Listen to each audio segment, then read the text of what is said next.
ইহুদিদের আকীদা বা চিন্তা ভাবনাটা কি? আজকের ইহুদিরা কেন মুসলমানদের মারতেছে, কারণটা কি? মূল উৎসটা কোথায়? মূল উৎসটা কবে থেকে? শুনে নিন, চমকে যাবেন আজকে।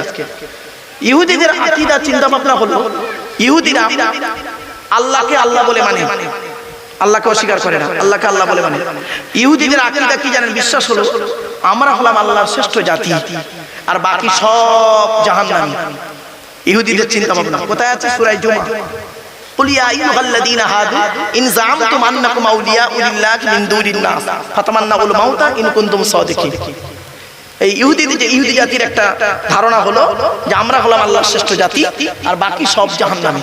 চলো, ইহুদিরা আল্লাহকে আল্লাহ বলে মানে, কিন্তু আল্লাহর সমস্ত নবী রাসূলদেরকে আল্লাহর বেটা বলে মানে। নাউজুবিল্লাহ বললাম। আল্লাহ নিজেই বলেছেন লাম ইয়ালিদ ওয়া লাম ইউলাদ, আল্লাহ কাউকে জন্ম দেয়নি, আল্লাহ কাউকেও জন্ম দেয়নি। কাকে নবী বলে বেটা বলে মানলো? আল্লাহর বেটা বললো কাকে? ইহুদিরা। কোরআন বলছে 30 নম্বর এই কোরআনের সূরা তাওবা 30 নম্বর আয়াত, ওয়াকালাতিল ইয়াহুদু উযাইরুন ইবনুল্লাহ। উযাইর বলে একজন নবী ছিল, তাকে ইহুদিরা বলল ওয়াকালাতিল ইয়াহুদু উযাইরুন ইবনুল্লাহ। ইহুদিরা উযাইরকে আল্লাহর বেটা বলল। নাউজুবিল্লাহ বলল। আর হানিফ হতে গেলে কি লাগবে? আল্লাহকে একক বলে মানতে হবে, আল্লাহর সমস্ত নবী রাসূলদেরকে আল্লাহর নবী বান্দা বলে মানতে হবে। সুতরাং ওরা আল্লাহকে আল্লাহ বলে মানলো, কিন্তু আল্লাহর নবীদেরকে আল্লাহর বেটা বলল। হানিফ মুসলমান থেকে বাদ। খ্রিস্টানদের অবস্থা দেখি, খ্রিস্টানরা আল্লাহকে আল্লাহ বলে মানে, অস্বীকার করবেন না, আল্লাহকে আল্লাহ বলে মানে। এরা আবার 3 দলে বিভক্ত। সালিসুন সালাসা, কোরআনে আছে সালিসুন সালাসা, 3 দলে বিভক্ত। এক দল বলল ঈসা নিজেই আল্লাহ, নাউজুবিল্লাহ বলল। আর এক দল বলল ঈসা আল্লাহ নয়, ঈসা আল্লাহর বেটা, নাউজুবিল্লাহ বলল।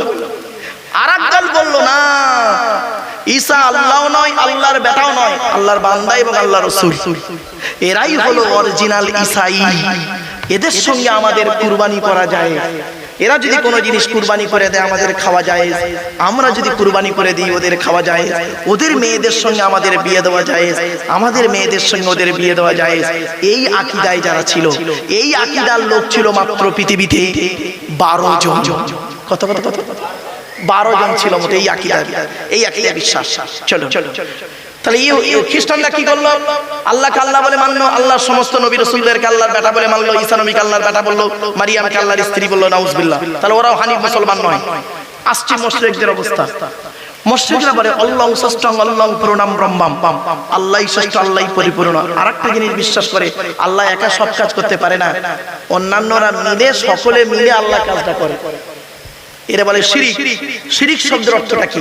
শিরিক শব্দের অর্থ হলো তুলনা করা, আর আবিধানিক অর্থ তুলনা করা, আর পারিভাষিক অর্থ হলো আল্লাহর সঙ্গে কোনো ব্যক্তি বা বস্তুর তুলনা করার নাম হলো শিরিক। আল্লাহ কোরআনে বলেছেন ইন্নাল্লাহা লা ইয়াগফিরু আন ইউশরাকা বিহি ওয়া ইয়াগফিরু মা দুনা যালিকা লিমান ইয়াশা। আল্লাহ পাক সকলের গুনাহ মাফ করতে পারেন, কিন্তু শিরককারীর গুনাহ আল্লাহ মাফ করবেন না। তাহলে ওরাও হানিফ মুসলমান নয়। তাহলে আমাদের আকীদাটা কি, আমাদের চিন্তা ভাবনা কি দেখি? আমরা আল্লাহকে একক বলে মানি, কুল হুয়াল্লাহু আহাদ। আর মুহাম্মদ সাল্লাল্লাহু আলাইহি ওয়াসাল্লামকে কি বলে মানি? আশহাদু আন্না মুহাম্মাদান আবদুহু ওয়া রাসূলুহু। মুহাম্মদ সাল্লাল্লাহু আলাইহি ওয়াসাল্লাম আল্লাহর রাসূল এবং আল্লাহর বান্দা। আমরা হলাম হানিফ মুসলমান। সারা পৃথিবীতে এই হানিফ মুসলমানদের শত্রু হলো ইহুদি, মুশরিক, নাসারা। কি বুঝতে পারছেন না? বুঝতে পারেন? আমরা তো ফিলিস্তিন খালি পড়ে আছি। এর আসল তথ্যটা জানতে হবে কোথায়। ওই বাইতুল মুকাদ্দাস নিয়ে 12ই নাম শুনেছেন? কলকাতা 12ই আমি বেশ কিছু ওখানকার এলাকার জ্ঞানীগুণী মানুষ এবং ওখানকার এসপি থেকে শুরু করে সকলে মিলে আজ কয়েক বছর আগে ওই বাইতুল মুকাদ্দাসটাকে ওখানে করেছিলাম। বাইতুল মুকাদ্দাস, তোরা আমাকে বললো স্যার বাইতুল মুকাদ্দাস করবো, আমরা তো জানি না কিভাবে কি হলো না হলো। আমি হেল্প করবো ইনশাআল্লাহ, চিন্তা নেই। তোরা করলো কি, বাইতুল মুকাদ্দাস করলো, যা ছিল বাইতুল মুকাদ্দাসের সেন্টার, ওখান থেকে নিয়ে সব কিছু তৈরি করলো। 12ই কলেজ, অমৃতলাল কলেজ মাঠ করার পরে আমি ওখানে শেষ দিন 10 দিন ধরে প্রোগ্রামটা হয়েছিল। শেষ দিন আমি 4.5 ঘন্টার উপরে বক্তব্য রেখেছিলাম শুধু অনলি বাইতুল মুকাদ্দাস শব্দটা সম্পর্কে। মসজিদটা কোথা থেকে এলো, কে তৈরি করলো, আবার কে ভাঙলো, কে এলো, বক্তা নসর থেকে শুরু করে একটা করে হিস্টোরিক্যাল ম্যাটার তুলে ধরেছিলাম। তো আজকে কেন এই জায়গায় আমরা দাঁড়িয়েছি? একমাত্র শত্রু হলো এই হানিফ মুসলমানদের শত্রু হলো ইহুদি, নাসারা, মুশরিক। এটাই হলো মূল সূত্র। আর আমাদের আকীদা কি? আমাদের আকীদা হলো আল্লাহ হলেন একক, আল্লাহ রাসূল মুহাম্মদ সাল্লাল্লাহু আলাইহি ওয়াসাল্লাম আল্লাহর রাসূল এবং আল্লাহর বান্দা। চলো, এরপরে আল্লাহ বলছেন বান্দা আমি তোদের সৃষ্টি করেছি। কিভাবে আমাদের সৃষ্টি করেছেন আল্লাহ দেখি। আল্লাহর আলোচনায় চলছে, এখন নবীর আলোচনায় যায়নি। অসুবিধা হচ্ছে না বাবা? অসুবিধা হচ্ছে আপনাদের? শেষ করে দেবো বাবা? হ্যাঁ বাবা, আসলে কি জানেন, এই আলোচনাগুলো করতে গেলে 3 ঘন্টা 3.5 ঘন্টা হলে মোটামুটি একটা সংক্ষিপ্তভাবে মানুষকে বোঝানো যায়। বিভিন্ন দিকের কথা তো দেখলো। চলেন এবার আসছি আল্লাহ আমাদের কিভাবে সৃষ্টি করলেন। চলো আমি একটা প্রশ্ন করছি আপনাদের, আমাদের সৃষ্টিকর্তার নাম কি? জোরে বলো। আমরা মাথা নত করবো কার কাছে? কেন কেন মাথা নত করবো? তিনি কি দিয়েছেন আমাদের? চলো হিউম্যান বডি নিয়ে এবং বাস্তবটাকে দু একটা উদাহরণ তুলে দিই। হাতে টাইম নেই, যেহেতু ঘড়ি দেখার দু একটা শুরু করেছেন তো মানে সন্দেহ হচ্ছে। কেন কি জানেন, দাঁত চুমে হাসে না কাঁদে বোঝা যায় না। রাগ করবেন না, মোটামুটি একটা আইডিয়া আছে তো, এক্সপেরিয়েন্স তো থাকে। চলো আমরা মাথা নত করবো কার কাছে? আল্লাহ নিজেই বলছে। কেন মাথা নত করবি আমার কাছে? আল্লাহুল্লাযী খালাকাকুম মিন দুফিন সুম্মা জাআলা মিন বা'দি দুফিন কুওয়াতান সুম্মা জাআলা মিন বা'দি কুওয়াতিন দুফান ওয়া শাইবা ইয়াখলুকু মা ইয়াশা ওয়া হুয়াল আলীমুল কাদির। 21 নম্বর পারা 9 নম্বর পৃষ্ঠার 8 নম্বর লাইন সূরার নাম সূরা রুমের মধ্যে আল্লাহ জানিয়ে দিলেন কোন আল্লাহর কাছে তোরা মাথা নত করবি? যে আল্লাহ মায়ের পেটের ভিতর থেকে দুর্বল করে তোদের তৈরি করেছে, দুর্বল শরীরটাকে আস্তে আস্তে ক্ষমতা দান করেছে, ক্ষমতাবান শরীরটাকে আস্তে আস্তে ওই ক্ষমতাকে কেড়ে নিয়ে তোর বুড়ো বানিয়ে দিয়েছে। কোরআনের আয়াত শোনা পরে সুবহানাল্লাহ বলতে কি এত কষ্ট? একবার সুবহানাল্লাহ বলে 10টা নাকি জোরে বল সুবহানাল্লাহ। কোন আল্লাহর কাছে মাথা নত করব? কোরআন জানিয়ে দিচ্ছে হুয়াল্লাযী আওশাকুম ওয়া জাআলা লাকুমুস সামআ ওয়াল আবসারা ওয়াল আফইদা ক্বালিলাম মা তাশকুরুন।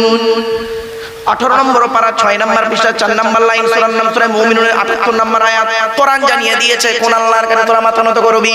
যে আল্লাহ মায়ের পেটের ভিতর থেকে দুর্বল করে তোদের তৈরি করেছে, যে আল্লাহ তোর দেখার শোনার জন্য কান দান করেছে, দেখার জন্য চোখ দান করেছে, সৃষ্টি জগৎকে বোঝার জন্য সুন্দর হৃদয় দান করেছে। কোন আল্লাহর কাছে মাথা নত করব? কোরআন জানিয়ে দিয়েছে ওয়ালাকাদ খালাকনাল ইনসানা মিন সুলালাতিন মিন তিন সুম্মা জাআলনাহু নুতফাতান ফি করারিম মাকিন। 18 নম্বর পারার 1 নম্বর পৃষ্ঠার 12 নম্বর লাইন সূরার নাম সূরা মুমিনুনের 12 নম্বর আয়াত আমি আল্লাহ মাটি নিজাস থেকে তোদের তৈরি করেছি, বাপ আর মায়ের মিলনের মাধ্যমে ওই পানিটাকে আমি আল্লাহ তোর মায়ের পেটের ডাইসে সুন্দর করে রেখে দিয়েছি। আর কি করেছি?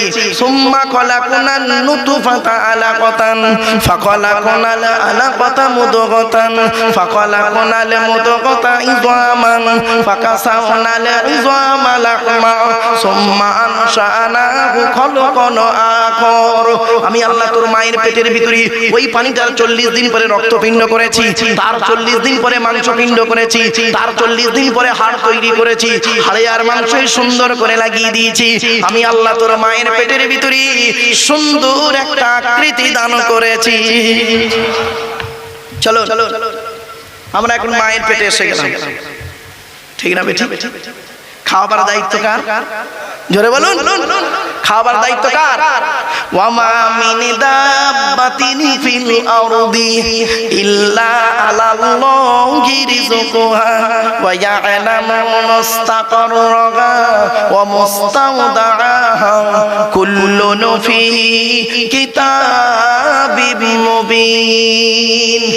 12 নম্বর পারার 1 নম্বর পৃষ্ঠার 1 নম্বর লাইন সূরার নাম সূরা হুদের 6 নম্বর আয়াত আল্লাহ বলে পৃথিবীর জমিনে এমন কোনো প্রাণী নাই রে যারা খাবারের দায়িত্ব আমি আল্লাহ নিইনি। প্রত্যেকের খাবার নির্ধারিত করে কিতাবের মধ্যে বলে দিয়েছি। বান্দা একবার চিন্তা করে দেখি, সকালবেলা প্রাণীগুলো খালি পেট নিয়ে বের হয়ে যায়, সন্ধ্যা যখন ঘনিয়ে আসে আমি আল্লাহ তাদের ভরা পেট নিয়ে আবার বাসায় ফিরাইয়া দিই। যে আল্লাহ একটা হাতিকে খাওয়াতে পারেন, যে আল্লাহ একটা ময়ল সবকে খাওয়াতে পারে, যে আল্লাহ একটা পিঁপড়েকে খাওয়াতে পারেন, সে আল্লাহ আমাকে আপনাকে খাওয়াতে পারে না? আরে ভাই বলুন না কিভাবে খাওয়াচ্ছে দেখি। আল্লাহর খাওয়ানোর টেকনিক্যাল, বান্দার খাওয়ানোর টেকনিক্যাল, বিটুইন ফার ডিফারেন্স। আল্লাহ বলছে আব্দুল্লাহ কিল মারুফ, এই আব্দুল্লাহ কিল মারুফ, তুই যখন তোর মায়ের পেটের ভিতরে ছিলিস কি খাবারটা তুই খেলি? আমি আল্লাহ করলাম কি তোর নাভির সঙ্গে মায়ের নাভিটা জুড়ে দিলাম। ইচ্ছা করলে মায়ের পেটের ভিতরে ওই পানিটাকে তোর মুখ দিয়ে খাওয়াতে পারতাম, কিন্তু না না না, ইন্নাল্লাহা ইউহিব্বুল মুতাতাহহিরিন, আমি আল্লাহ হলাম পবিত্র, তাই পবিত্রতাকে অত্যন্ত ভালোবাসি বলে মায়ের পেটের ভিতর থেকে তোদের প্রত্যেকের মুখগুলোকে পবিত্র করে পাঠিয়েছি একটাই কারণ, পৃথিবীর জমিনে এসে এই পবিত্র জবান দিয়ে আমি আল্লাহ আমাকে আল্লাহ আল্লাহ বলে ডাকবি। যে আল্লাহ আমার আপনার মায়ের পেটের ভিতর থেকে মুখটাকে পবিত্র করে পাঠালো, কি হিন্দুর বাচ্চা কি মুসলমানের বাচ্চা, কি দাড়িওয়ালা কি বেদাড়িওয়ালা, কি শিক্ষিত কি অশিক্ষিত, মায়ের পেটের ভিতর থেকে এসে পবিত্র জবানটা এনে এই নিচের জিনিসটা সব সময় মুখে লেগে আছে, ঠিক না বেঠিক? পুরুষ লিঙ্গটা সব সময় মুখে লেগে আছে। আর একটা কমন শব্দ বলে, বলতো একটা কমন শব্দ, দেখুন পুরুষ একটা কমন শব্দ বলে প্রায় সময়, শালা। কথায় কথায় শালা বলবে, তুই কোথায় থাকিস বে শালা, মানুষ না শালা অন্য কিছু, শালা পাগল কথা করে লেখাপড়া করে চাকরি পাবি, এ শালা বক্তা কি বলছে শালা বুঝতেই পারিনি, শালা টান টান দেয়নি, চল শালা ইয়া নবীর সময় আসবো খিচুড়ি খেতে। এই তালবের সঙ্গে গেল একা শালা, দন্তের সঙ্গে গেল একা শালা, মোদানোর সঙ্গে গেল একা শালা, কশালা হলো মুরব্বী আদিয়ান পরে বুঝতে পেরেছে, বুঝে তিন শালা, চলো একটা শালা ধরি। তালবের সঙ্গে গেল একা শালা, এই শালা মানে স্ত্রীর ভাই শালা নয়, ওটা হলো শ্যালক থেকে শালা।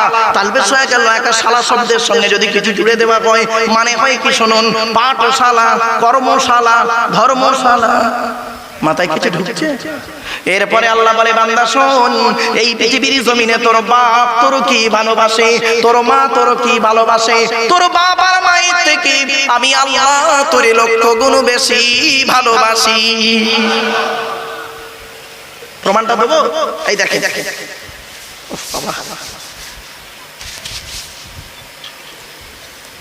আমি কি বলেছি বাবা, বাম্মার থেকে বেশি ভালোবাসে লক্ষ গুণকে, জোরে বলো আল্লাহ। প্রমাণটা দিন, উদাহরণগুলো নেবেন বাড়ি থেকে ভাববেন। আচ্ছা বাপেরা, আপনাদের এই গ্রামে এমন কোন বাপকে দেখেছেন স্ত্রীর পেটে বাচ্চা আছে, বাচ্চা এখনো হয়নি, বাচ্চা এখনো হয়নি, 1 মাস বাকি, কোন বাপকে দেখেছেন ল্যাকটোজিন 1, 2 দুধ কিনে ঘরে সাজিয়ে রাখতে বাচ্চার জন্য আগে থেকে? কারণ কারণ কি? বাচ্চা এখনো হয়নি, তাই তো হতে পারে। বাহ বাহ, আমার আল্লাহ কি বলে শুনুন, এই আব্দুল্লাহ গিল মারুফ, তুই যখন তোর মায়ের পেটের ভিতরে ছিলিস তোর বাপের বিশ্বাসটাই ছিল না ছেলে হবে কি মরবে কি বাঁচবে, সেজন্য তোর বাপ তোর জন্য আগে থেকে দুধ কিনে ঘরে সাজিয়ে রাখেনি। আমি আল্লাহ তোর বাপের মতো ওই রকম ভালোবাসি না। আমি আল্লাহ জানতাম রে 10 মাস 10 দিন পরে পৃথিবীর মুখ যখন দেখবি তোর নাভির সঙ্গে মায়ের নাভিটা কেটে দেওয়া হবে, দুধের প্রয়োজন হবে, তাই আমি আল্লাহ করেছি কি, তুই যখন তোর মায়ের পেটের ভিতরে ছিলিস তোর মায়ের শরীরের 80 ফোঁটা রক্তকে ফিল্টার করি তুই আসার আগেই তোর জন্য তোর মায়ের স্তনের ফোঁটায় দুধ আমি আল্লাহ আগেই পাঠিয়ে দিয়েছি। বন্ধুরে, মা কি জিনিস, বাপ কি জিনিস, জীবনে কোনোদিনই বুড়ো বুড়ি বাম্মাকে কাঁদায়ও না।